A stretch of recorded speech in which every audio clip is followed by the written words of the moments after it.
ख्रीस्तगी मतुंग अहानबा चही लिसिंग अमदी अनीसुबा चही लिसिंगदा पाक्तकना हाटपा याउना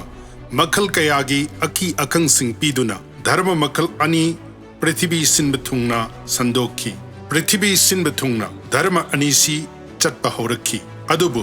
भारत अमदी भारतगी हौखिबा दर्शन शास्त्र सिंगना मरा ताख्रबा चीना जापान याउना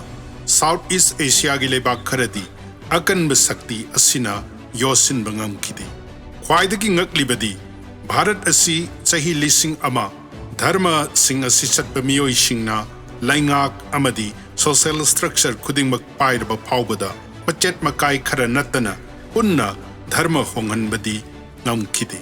मसी अतोपा मफम अमतदा थोकनरोइदबा आर्जदेश Bharat खक्तदा थोकपा अंगकपसिंगी मनुंगदा ख्वाइदगी ngakpa amani haibada haimanba thokloi ngasidagi chahi 95 gi mamang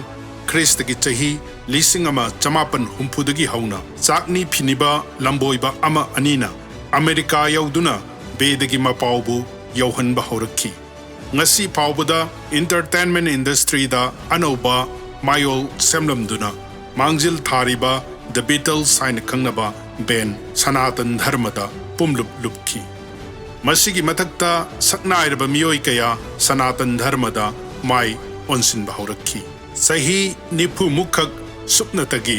सनातन धर्म की पाउजल खरा यौहल्लुबदा ngasi नोंगसुप लेबाक सिंगदा धर्म सिबु यादुना चचबा मियोई मसिंग थिंगमदना थोरकली कासिन कोयादा लोतुना लेबगी महुत्ता अमेरिका अमदी यूरोप की लेबाक सिंगी मरु ओइबा लैंडमार्क सिंग सनातन धर्म की मंदिर सिंग ओइरकली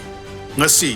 नोंगसुप लेबाक सिंगदा सनातन धर्म लौजबा मियोई कया लेरकबगी मथक्ता मसाना मसाबु सनातन धर्मनी हाइना हाइजद्रबसु नुंगी शांति की दमक ध्यान तौबा योग दमाई उनसिनबा कर्म अमदी मथंग मपोक्ता